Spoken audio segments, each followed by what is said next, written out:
रामनवमी अवसर में मार्च 27 तारिख शुक्रवार अपराह्न राति पर्यंत बालेश्वर सहर राममय हो उठिला।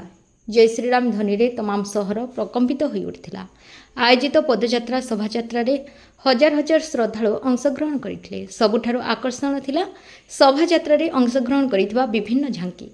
श्रीराम चेतना जागरण संघर तत्वावधान में आयोजित शोभायात्रा रे सहर समेत सहर उपकंठरे थिबा विभिन्न संगठनर पदयात्री दल अपराह्न रे परमिट पड़िया पहुंची सेठारे प्रभु श्रीरामचंद्र को पूजापाठ सामूहिक हनुमान चालीसा पाठ पर आरंभ होइथिला पदयात्रा।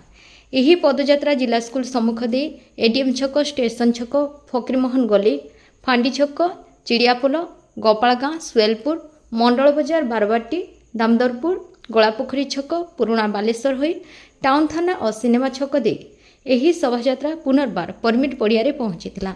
शोभायात्रा बेले शंखध्वनि, मृदंग, ढोल, मादल सांगकु विभिन्न पारंपरिक वाद्य प्रकंपित होइथिला सहर। पिलाठारु बुढ़ा पर्यंत समस्तंक भितरे अपूर्व उन्मादना देखिबाक मिलिथिला।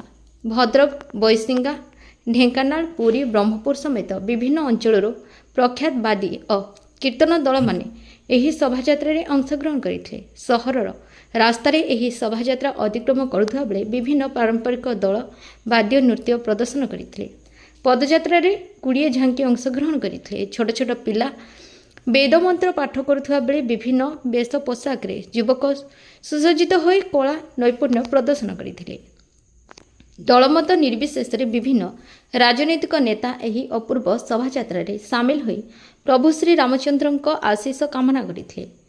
पूर्वतन सांसद इंजीनियर रवींद्र कुमार जेना, राज्य शासक दल उपमुख्य सचेतक तथा रेमुणा विधायक गोविंद चंद्र दास, सदर विधायक मानस कुमार दत्त, नीलगिरी विधायक संतोष खटुआ, पूर्वतन सदर विधायक स्वरूप कुमार दास, बीजेडी नेत्री डॉक्टर लेखाश्री सामंत सिंहार, युवनेता सरोज लेंका, विक्रम पंडा प्रमुख शोभायात्रा रे सामिल होइथिले।